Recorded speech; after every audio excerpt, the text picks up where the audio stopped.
This church started in 1778 down on Old Mountain Page Road.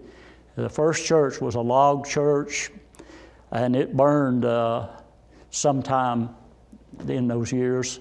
And they decided to build another church back, and they built a frame church, and that frame church stood, although this church was moved up here, that frame church stood on up into the 40s.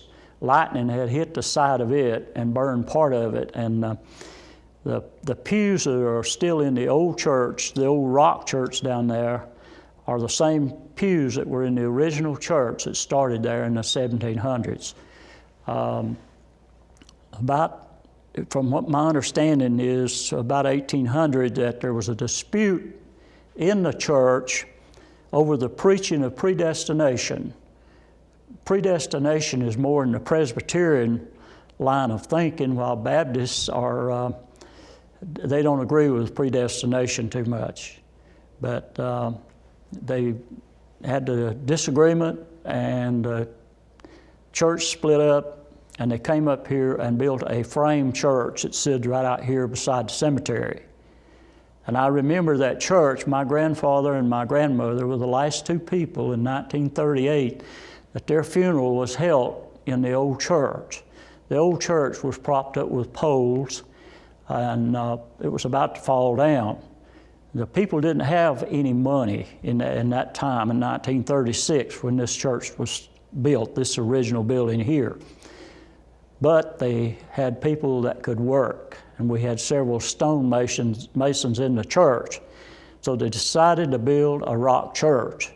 And they started the church in 1936, and there was a list of people that donated labor, what each one of them did. One use his team and haul rocks one day, one haul sand one day, somebody supplied a truck. But in 1936, it was in the Depression years, and very few people had any money, but they were willing to work. So they decided to build this church, and they built it out of rock because rock were plentiful in the area, and therefore they decided to go with the rock. The church started in 1936. The old church over here was about to blow over, so they decided to have services in this church as soon as possible, and they held the first services in 1938 in this building. The entranceway here was not finished. I remember walking across boards across here, this is part here, to get into the church. And they moved the pews in, and if you notice up on the walls, the different color of cement. It's where it's dark.